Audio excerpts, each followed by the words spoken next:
Hola a todos, un saludo muy especial a todos nuestros oyentes de Uniminuto Radio del programa Generación Empresa, que se transmite por el dial 14:30 AM los días lunes y los días viernes a las 4 de la tarde, que lo transmitimos por www.uniminutoradio.com.co y que ahora forma parte también del canal de YouTube sede principal de Uniminuto. Un saludo a todos nuestros oyentes, a todos nuestros seguidores en redes sociales, a toda nuestra comunidad académica, profesores, estudiantes, administrativos y a todos los amigos que nos siguen en redes sociales ajenos totalmente a Uniminuto, que siempre están compartiendo los programas, opinando, dándonos el apoyo correspondiente. Hoy tenemos un invitado muy especial. No es primíparo en el programa, ya tuvimos la oportunidad de tenerlo acá alguna vez. Profe Carlos René Ramírez, bienvenido. Mucho gusto de estar acá, profe, de aceptar su invitación y de estar acá, profe César Augusto, compartiendo con ustedes ideas para mejorar este país. Qué bueno. El profe Carlos René Ramírez, como lo podemos recordar, es docente de Uniminuto, es profesor de la especialización y de la maestría en gerencia social. Y hoy nos propone un tema que parece caído, como dicen, caído como anillo al dedo por la situación que está viviendo Colombia, también de invierno, de situaciones ambientales fuertes y demás. Él nos propone un tema que se llama retos y oportunidades ambientales en Colombia. Profe Carlos René, ¿por qué nos propone usted hablar de retos y oportunidades ambientales en Colombia hoy? Pues la propuesta va desde la maestría y especialización en gerencia social. Ahí trabajo pues precisamente los temas ambientales. Y veo que los gerentes sociales y de acuerdo a la misionalidad de Uniminuto, queremos generar un mejor país. Y en este mejor país debemos tener en cuenta el medio ambiente. Estamos organizados desde el desarrollo sostenible y debemos tener en cuenta tres esferas que componen ese desarrollo sostenible. La esfera de la ecología, la esfera social y la esfera económica para lograr pues precisamente que se encuentren todos y tengamos un desarrollo sostenible que se va a ver reflejado en el bienestar de cada uno de los colombianos. Muchas veces en nuestro país y en el mundo se le da un mayor peso a lo económico y eso genera que se desconozcan los demás componentes y exista un, un desequilibrio social y obviamente para que la economía exista deben existir los bienes y servicios de la naturaleza y ahí es donde estamos entrando también en conflicto, porque como dicen muchas comunidades, después no nos vamos a poder tomar el oro ni nos vamos a poder beber el petróleo porque necesitamos agua. ¿Por qué, profe, ha sido tan difícil poder unir esas dos vertientes? Una que piensa en el desarrollo como cemento, infraestructura y demás, que es totalmente necesario más para un país tan atrasado en temas de infraestructura como Colombia, y los que piensan que si nos vamos por la línea del desarrollo, evidentemente vamos a acabar con la naturaleza. ¿Por qué no se pueden trabajar simultáneamente ambos? ¿Qué está fallando ahí? Está fallando el mismo concepto de desarrollo. Como decías tú, profe César, el desarrollo para muchos significa, en algunas comunidades significa tener un puente, en algunas comunidades significa que yo tenga un carro. Pero el desarrollo no es eso, el desarrollo es preguntarnos a nosotros mismos qué nos hace felices como sociedad.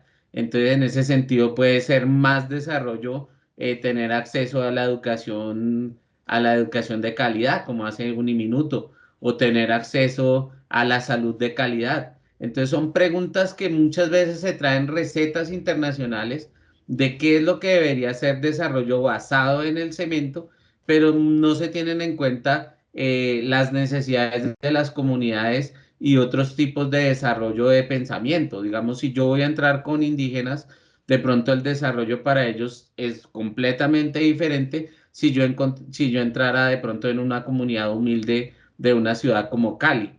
Entonces, ese es el error que muchas veces no nos preguntamos y no entramos a mirar qué es desarrollo. Y hay que tener en cuenta también el desarrollo sostenible, porque el desarrollo lo vemos muchos como, y yo lo veía mucho en mis clases de economía, como la figura o la gráfica que sube y hay veces esa gráfica sube y no se sabe para dónde y la economía se basa en recursos naturales.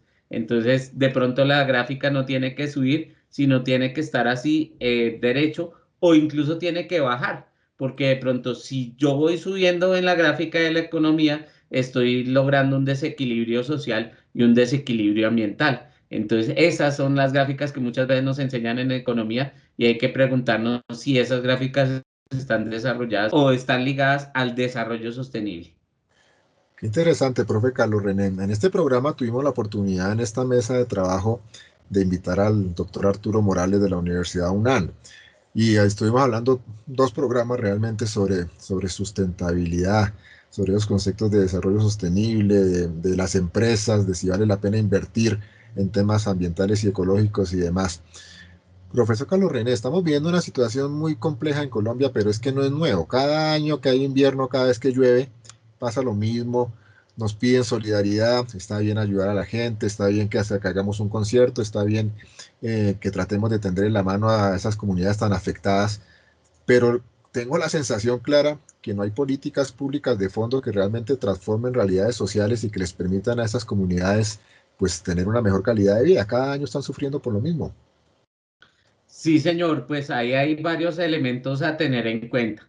Y es que la pobreza es espacial también. O sea, nos hemos acostumbrado a que los pobres vivan en las zonas de mayor riesgo. Entonces, como son las zonas de mayor riesgo, son las zonas que pueden llegar a invadir ilegalmente o donde es el asentamiento. Entonces, una herramienta muy importante que no se ha manejado bien en el país, y es una pregunta muy buena, profe César, es el ordenamiento territorial, que cada uno de los alcaldes de sus municipios estén muy bien preparados, tengan un equipo de alta calidad, observen los mapas de sus comunidades, los mapas de riesgo. El desarrollo debe estar más basado en la espacialidad del municipio. ¿Cuáles son las zonas de reserva ecológica? ¿Cuáles son los mapas de riesgo? Y empezar a planificar el desarrollo de esos municipios a partir de eso. Digamos, pasa y eso sucede muchísimo, que no hay continuidad entre los alcaldes, entre sus planes de gobierno, y muchos alcaldes llegan a destruir incluso lo bueno que tienen los anteriores gobiernos. Entonces se tiene que generar un ejercicio de planificación municipal, de planificación regional o incluso de ciudad para responder al nuevo reto que tenemos en el planeta, pues que ya es un reto que llevamos hablando ya unos 40, 50 años, y es el cambio climático. Verlo desde dos alternativas, la mitigación, que es reducir todo ese impacto que tenemos sobre el medio ambiente y la generación de esos gases de efecto invernadero, y Colombia no es muy fuerte en eso, o sea, de pronto Colombia no es muy fuerte en el sentido de ser un protagonista. Acá solamente generamos el 0,3% de los gases de invernadero del mundo, pero sí debemos trabajar en una cosa y se llama la adaptación al cambio climático. Es decir, sabemos que ya estos son efectos del cambio climático, pero no nos estamos preparando sabiendo que vienen a ese tipo de situaciones. Veía esta mañana y escuchaba en el caso de San Andrés y en el caso de Providencia, que realmente no estaban preparados al 100% para una eventualidad de un huracán. Y debería ser un ejemplo para el resto del país, que ese tipo de situaciones se nos van a presentar con mayor frecuencia y que esas eventualidades nos tienen que mirar, hacernos mirar como país en cómo atender esas cosas. Lo dices tú perfectamente. Todos los años sabemos que ciertas regiones del país se inundan y de pronto entramos es como con una visión asistencialista, pero en realidad no estamos atacando los problemas de fondo. Claro, muy complejo y además que se vuelve, o sea, la tragedia de las personas más humildes, que además son un alto porcentaje en Colombia, se vuelve como carta de campaña de todos los extremos políticos, es decir, buscando un beneficio electoral de la tragedia y de la pobreza que vive tanta gente en Colombia. Profe Carlos René, leí hace un ratico antes de entrar al programa algo sobre el tema propuesto suyo y encontraba que varios expertos manifiestan que el gran problema ambiental y el gran reto ambiental que tiene Colombia en este momento es el tema de la deforestación, que en el año pasado fueron deforestadas más de 197.000 hectáreas de selvas y demás. ¿Qué visión tiene usted sobre esa realidad? Ese es un reto y a la vez es una oportunidad. Es un reto porque precisamente a partir del proceso de paz, pues yo creo que cualquier persona en este país, y es muy triste que muchos no estén felices con la paz, puede ser que no sea una paz perfecta, pero es paz y es el comienzo de la paz. En el posacuerdo, llamémoslo así, después de los acuerdos, empezaron a entrar muchas personas a regiones que estaban vedadas en el país y eso no se ha empezado a planificar y la gente entra precisamente con una visión diferente, una visión del desarrollo que nos enseñaron y era tumbar selva y empezar a hacer potreros para tener propiedad.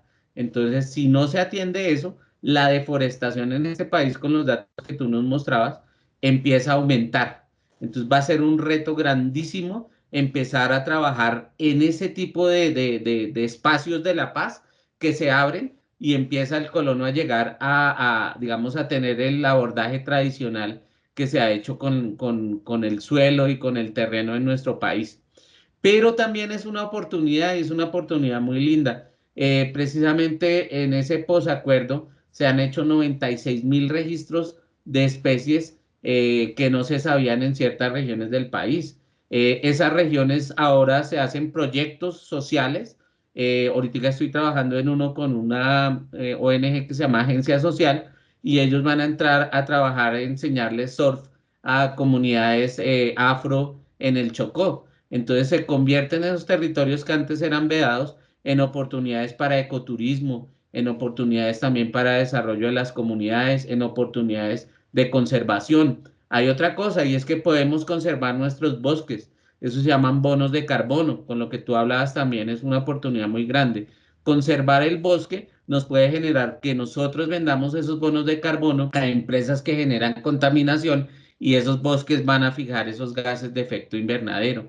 Entonces son muchísimas también las oportunidades que se brindan, pero todo debe ser a partir de la planificación y de un ejercicio político en el sentido de que nuestros políticos estén bien preparados en esos temas y sepan tomar las decisiones adecuadas para generar esos procesos de desarrollo y no simplemente ser electoreros y dejar que las cosas sucedan libremente y sin tener la planificación y se acuerdan solamente de las comunidades cuando hay que ir a pedir un voto. Entonces esto es más un ejercicio de país, de planificación, de realmente políticas públicas, políticas locales que estén comprometidas en la conservación y en esos retos y oportunidades que tenemos al respecto con nuestros bosques. Un país como el nuestro, que alrededor de un tercio del país es selva, lo que presenta es muchas oportunidades. Quiero explicarte también que, digamos, el mismo uso de la biodiversidad nos genera productos. A partir de la saliva de los murciélagos se generó un anticoagulante como es la heparina. Entonces, un producto como la heparina que salva al día millones de vidas fue hecho a partir o fue basado a partir de la saliva de un murciélago. Entonces, ¿cuántos animalitos, cuántas plantas a partir de inversión en educación, inversión en investigación, no podrían significar una producción o un desarrollo para nuestro propio país? Claro, profe Carlos, y usted tocó un tema que mejor no me pique la lengua porque es el tema preferido y al que más palo doy en mis clases de pregrado, especialización y maestría, que es el tema del proceso de paz. ¿Por qué damos tanto palo, profe? Creo que estamos en la misma línea. Porque es que la paz, así sea imperfecta, es necesaria para este país. Y no es casualidad que fueron las personas más vulnerables de las regiones más violentas los que votaron masivamente el llamado plebiscito por la paz positivamente.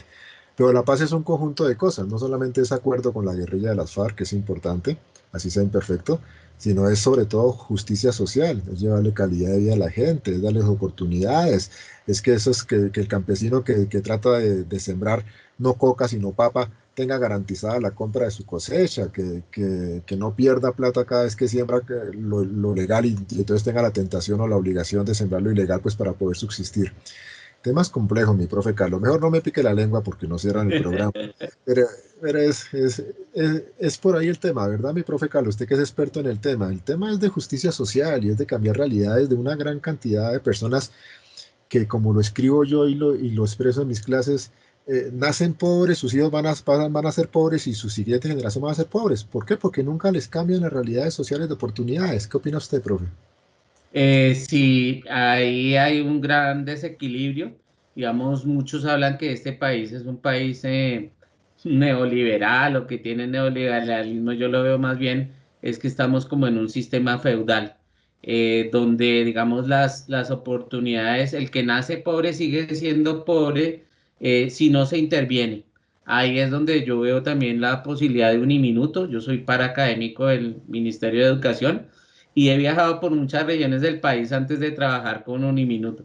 Y al municipio que yo llegara, siempre estaba presente Uniminuto. Entonces veo digamos, esto también es un apostolado. La educación es lo que brinda las oportunidades en las comunidades. Yo he estado reflexionando también, profe César, en generar el tema del valor agregado de los productos agrícolas. Uno ve, le da tristeza en muchas regiones del país cómo se desperdician las frutas, cómo se desperdicia la papa. Podríamos estar haciendo o generando productos o de valor agregado a partir de la estructura agrícola. Y esa es la riqueza de los grandes países. Si usted mira a Estados Unidos, si usted mira a otras potencias mundiales, su base es una base agrícola, tecnificada. Entonces, ¿por qué nosotros no podemos llegar a ese nivel de desarrollo generando esos productos? Digamos, muchos productos del bosque podrían ser tecnificados y podrían ser aprovechados y generados en valor agregado. Nosotros nos convertimos toda históricamente en productores de materia prima. ¿Dónde está el conocimiento? ¿Dónde está la educación, la investigación para generar productos de punta en muchos sectores que necesita la sociedad y el mundo? Es ahí el gran reto que nos va a llevar a desarrollarnos, a empoderarnos y a tener una mejor calidad de vida para todos. Yo creo que la base principal es la educación, la investigación y el empoderamiento de las comunidades. Claro, profe, usted me hizo acordar que nosotros vivimos en Locombia y que por lo tanto vivimos constantemente repitiendo Macondo. Y entonces aquí exportamos papa y después importamos la papa en tarritos rojitos, verdes y azules con una marca bonita, cuando nosotros podíamos darle ese valor agregado y darle por lo tanto mayor margen de utilidad al campesino y demás en su esfuerzo de producir. Profe Carlos René, ¿cómo entender que cuando hablamos de retos y oportunidades ambientales en Colombia, cómo entender que Colombia, siendo el segundo país con mayor biodiversidad en el mundo después de Brasil, no, no tenga un turismo ecológico realmente desarrollado y como política pública para generar ingresos y demás? Ese es un caso muy, incluso yo tengo otra opinión y es que nosotros somos el número uno del mundo en biodiversidad, porque si tú miras Brasil, Brasil es 5 veces más grande que Colombia. Entonces, por área, nosotros somos el más biodiverso del mundo, somos el primer lugar en muchas cosas. Somos el primer lugar en ranas, somos el primer lugar en aves, somos el tercer lugar, si mal no estoy, en mamíferos, somos el primer lugar del mundo en palmas, en orquídeas. Entonces lo que tú dices es un atractivo que nosotros podríamos vender a través de ese ecoturismo. El ejemplo ha sido mundial de ese ejercicio ha sido Costa Rica. Entonces Costa Rica pasó de destruir su bosque seco tropical en una ganadería que destruía, iba avanzando, a mirar que hubo un gran compromiso social, político, en que la fuente de ingreso de ellos sería la conservación de sus bosques y el ecoturismo y la investigación que se basa en ellos.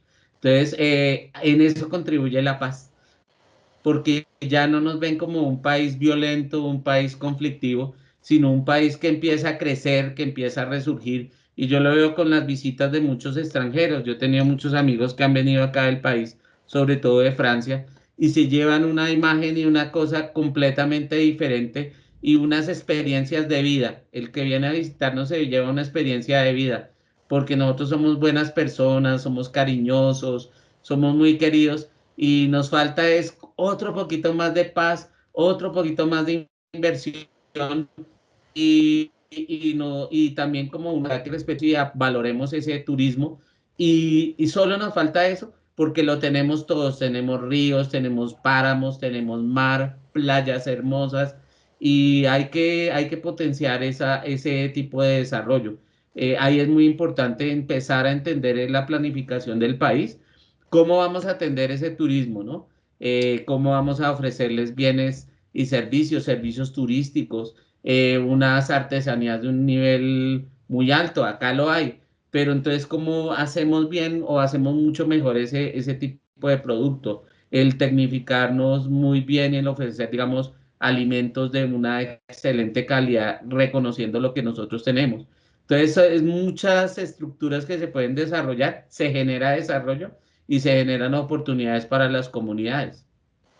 Interesante, y ahí como lo dice el profesor Carlos René, también en ese tema de construir toda una política económica que se hace en el ecoturismo, por ejemplo, también hay que formar al colombiano, al campesino, para que aprenda a cuidar al extranjero, para que lo consienta, para que no pretenda venderle en Cartagena una sopa a 100.000 pesos porque lo ve gringo o ojiazul y de pronto no entiende el alemán, sino que vea en el turista una fuente de ingreso a la cual hay que consentir, como cuando viajamos nosotros por otros países del mundo donde lo cuidan a uno mucho porque saben que está uno gastando y le está dejando divisas al país. Eso también hay que formar a la gente acá. Eh, mi profe, veía algo, usted sabe que yo soy abogado y estaba mirando unas sentencias bien interesantes que tuvieron su origen en el año 2016 con la Corte Constitucional. La Corte Constitucional en una sentencia de tutela del 2016 le otorgó derechos al río a trato. Es decir, cambió totalmente el sentido de la jurisprudencia en Colombia, porque antes las tutelas y las jurisprudencias siempre iban dirigidas evidentemente a la protección de las personas, pero a partir del 2016 y posteriormente la Corte Suprema de Justicia le han otorgado derechos a los ríos, a las selvas, a los cañadales, es decir, a la naturaleza colombiana. ¿Qué opina usted de ese cambio jurisprudencial, llamémoslo así? Sí, yo estoy de acuerdo. Es ver la vida como sujeto de derechos. Entonces es importante porque el río mismo eh, es la vida para muchas comunidades, digamos, activos cerrados. El mismo caso que estamos viendo ahorita con el tema del Cauca, con Hidroituango, el cambiar los ríos y muchas veces presionados por los nacionales de desarrollo que generan este tipo de megaproyectos, donde vemos que el mismo gobierno está impulsando como la laxitud en los planes de manejo ambiental. Entonces, si yo estructuro mal un proyecto de su plan de manejo ambiental, pues lo que voy a ocasionar es la muerte del río.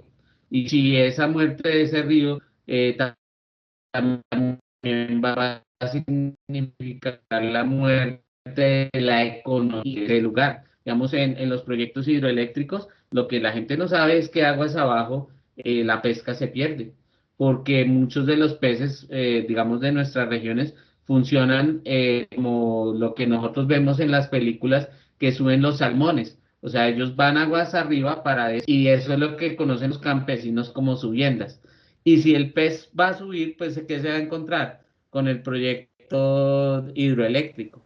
Y ahí se corta esa cadena biológica que se tenía y aguas abajo la gente dependía de la proteína de esos pescados, de esos peces, y dependían también de la economía que generaban. Entonces los ríos, los páramos, los animales mismos deben ser sujetos de derecho porque es la protección de la vida y no solamente la vida de ellos como tal, sino de la vida de los seres humanos, de las sociedades, de la economía. O sea, es una sentencia muy valiente y muy visionaria, porque está viendo todos los componentes que dependen de un río. De un río depende la economía, de un río depende la vida, de un río depende el desarrollo y los ecosistemas. Entonces, me parece que es clave y obliga a muchos a repensarse eso, ¿no? ¿Cuál es la relación en el caso de nosotros que vivimos acá en Bogotá, de nosotros con el río Bogotá? ¿Cómo lo estamos viendo? Como un vertedero y ese vertedero va después al Magdalena, se encuentra en un sitio que se llama la isla completamente negra, que se encuentra con aguas amarillas de fruto de la deforestación de las montañas, que son los que lleva el río Magdalena. Entonces uno dice, es un río que ya va bajando con muerte. Y después aguas abajo se encuentran unos municipios como Ambalema, que está inmediatamente en la Bocatona mar, y uno empieza a pensar, y ellos tienen que tomarse el agua fruto de las contaminaciones de los que tenemos aguas arriba. Entonces, es repensar nuevamente el país, repensar las relaciones de poder con la naturaleza y no ver la naturaleza como algo para dominar, sino algo para compartir, para cuidar y para depender de ella, con respeto. Estaba en este momento, estaba pensando en este momento en el Cerrejón. Tantos años que lleva Colombia con el Cerrejón y mientras que otros países ya han prohibido literalmente la explotación y comercialización del carbono, del carbón por el daño que le hace al tema del agua. Nosotros yo no sé cuántos años, llevamos más de 30 años sacándole el agua a La Guajira y con una región con tanta pobreza y tanta miseria. Cuando el profe Carlos René hablaba de la represa de Hidroituango, pensaba yo en los que afirman que es el campo santo más grande del mundo. La cantidad de campesinos que quedaron ahí, que dieron su vida tratando de defender sus derechos, que eran finalmente los derechos de sus tierritas y del río, y que pues, se presume muchos de ellos fueron asesinados y desaparecidos, y pues hoy en día están en esa misma represa. Es decir, es un tema como usted lo dice, profe, es un tema que debe tener unas grandes implicaciones políticas, pero también pienso yo que nosotros como votantes tenemos que aprender a votar mejor, a comprometernos más con la realidad del otro, a pensar si a este candidato que vamos a elegir X o Y va a ayudar a cambiar las realidades de Colombia o se va a mantener la misma línea y esa brecha tan grande entre ricos y pobres y esas personas que lo tienen todo y esas personas que lo único que tienen son sueños que nunca pueden cumplir.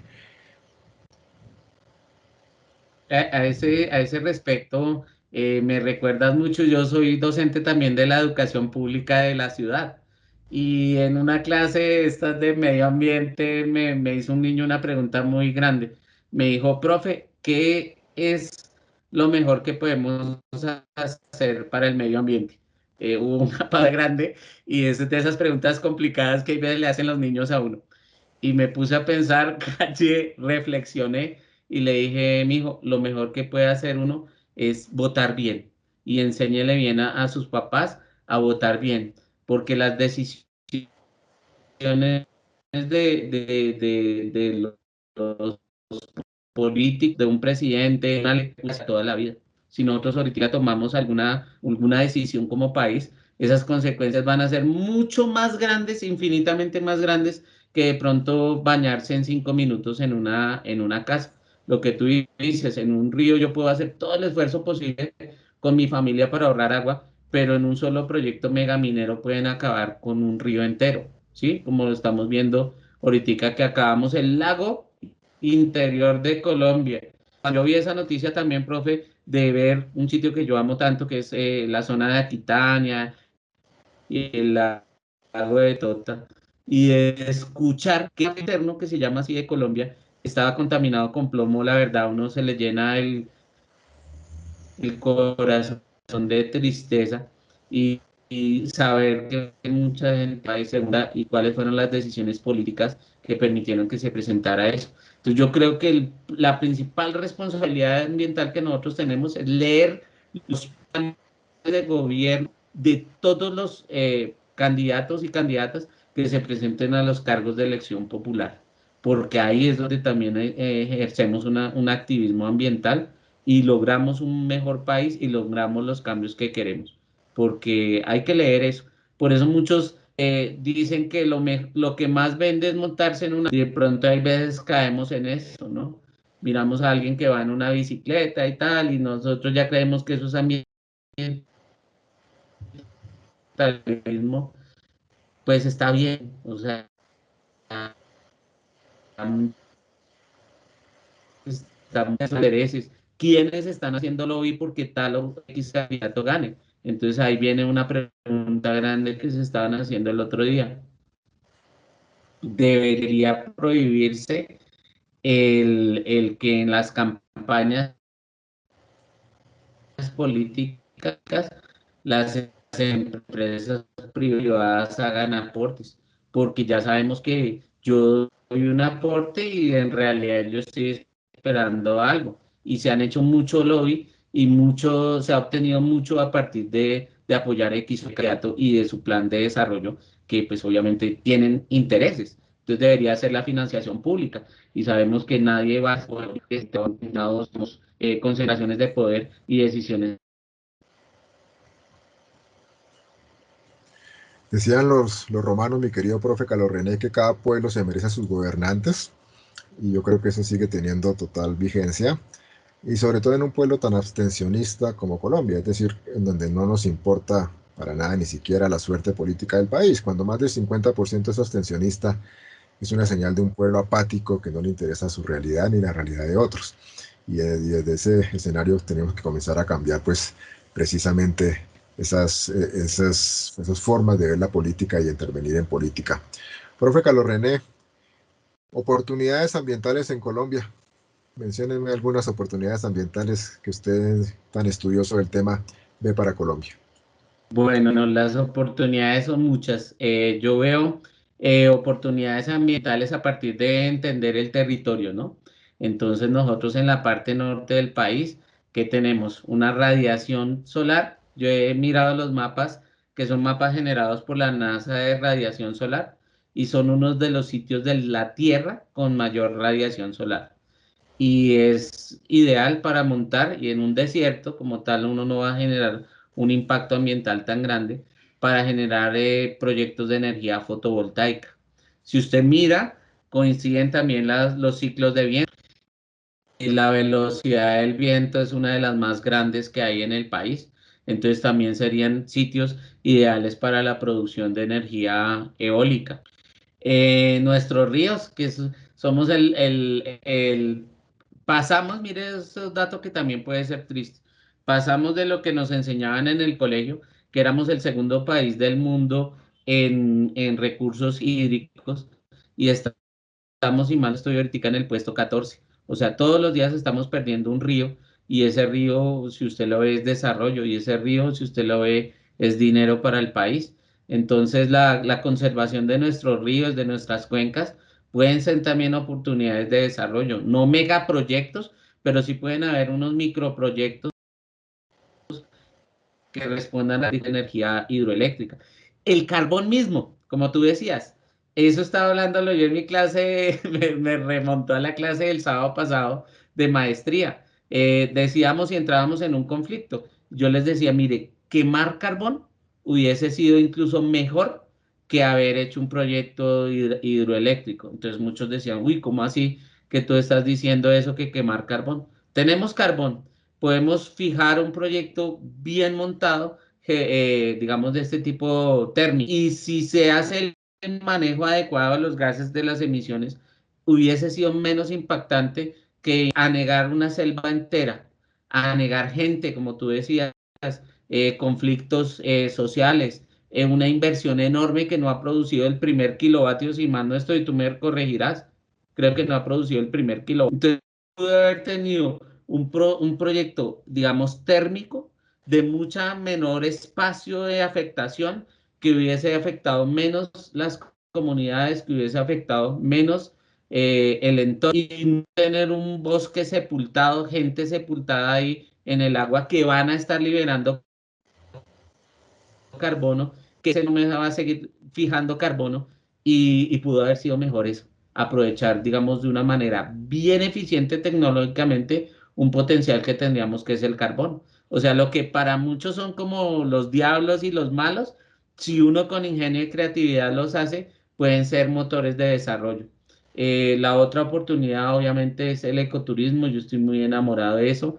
Hay cosas como el aviturismo, entonces muchas personas del mundo entero viajan a conocer muchas especies. Yo lo he vivido acá en el páramo muy que los invito a conocer, que es el páramo de Chiquí. Iba con un grupo de extranjeros y solamente iban a conocer un ave que se llama el barbudito de páramo.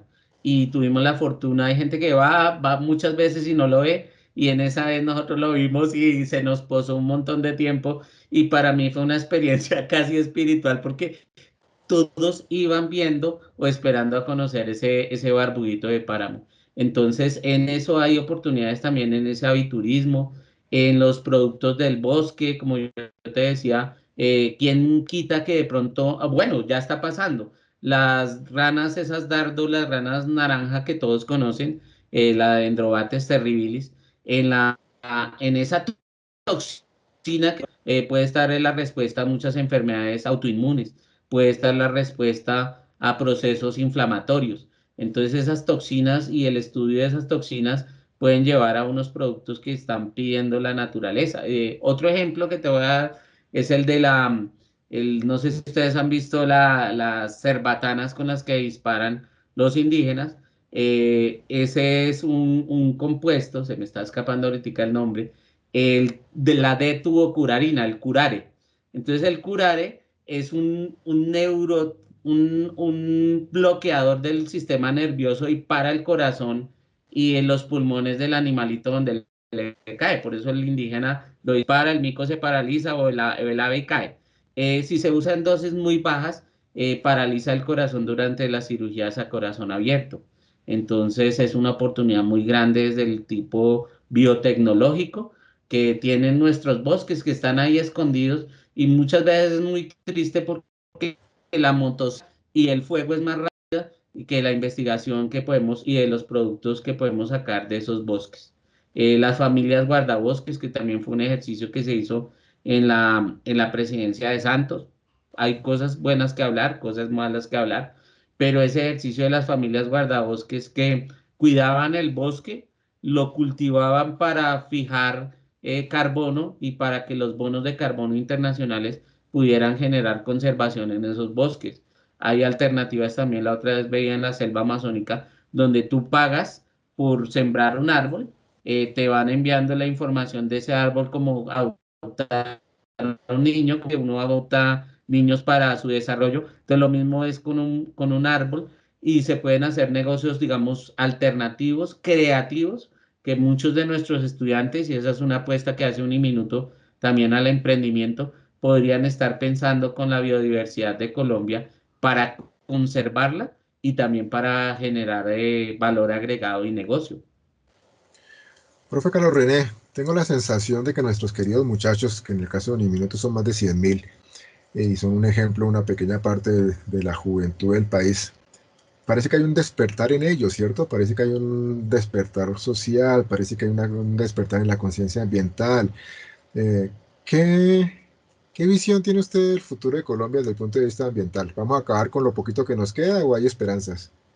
No, yo lo veo, hoy estaba precisamente participando en un concurso de la educación pública, es un concurso muy importante, era las finales, y mi proyecto se basa en eso, mi proyecto se llama Ecochatarreros. Entonces, con niños de un colegio público, empezamos a mirar eso y surgió de lo siguiente, que nosotros los docentes y mi ejercicio pedagógico era enseñar datos.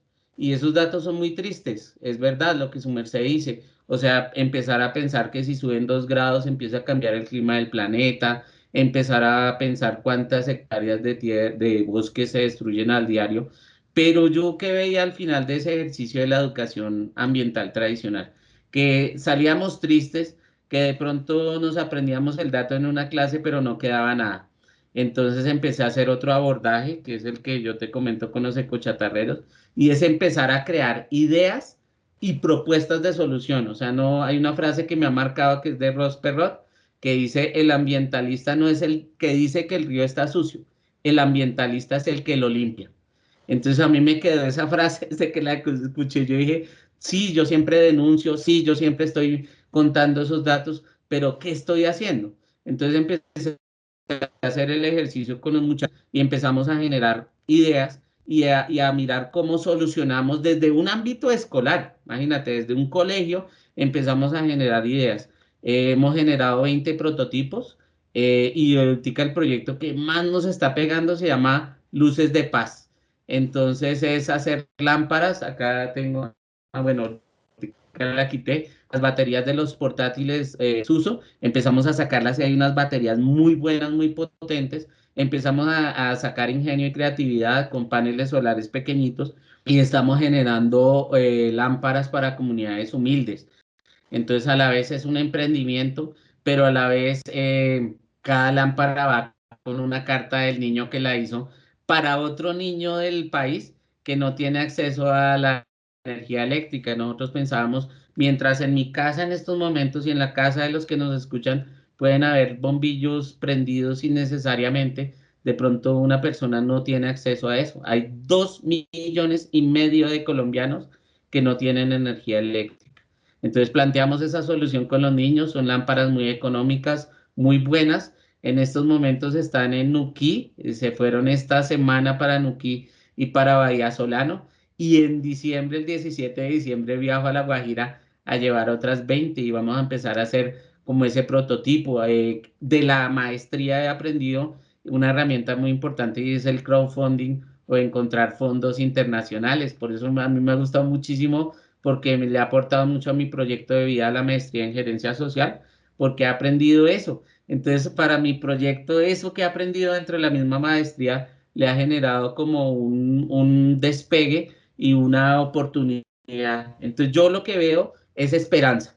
Yo lo que veo es que cuando hablo con las comunidades, con los niños, falta es como potenciar esas ideas que ellos tienen y generarlas en compromiso y en acción. Entonces yo veo el tema ambiental como una esperanza.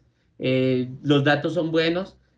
Cuando me entristecen como que trato de alejarme de ellos y empiezo a pensar es en soluciones y a motivar en los demás soluciones y el mundo puede cambiar, podemos tener paz. Yo espero mucho de eso en paz. La paz empiezo a trabajarla desde mí mismo y que yo genere que sea un motor de paz, digamos también en un minuto, sea la concepción religiosa que cada uno tenga. La concepción de fe me parece que es algo bonito porque eso es algo inherente al ser humano y eso nos enseña a convivir, a ser mejores con los demás y a dar. Sobre todo ahorita el sistema neoliberal, que yo también lo critico mucho, nos enseña a competir, competir está bien, pero yo creo que la competencia debe ser más bien de mi interior. Y esa competencia interior me genera ser mejor, pero ser mejor para otra cosa me ha enseñado un minuto y es ser mejor para servir.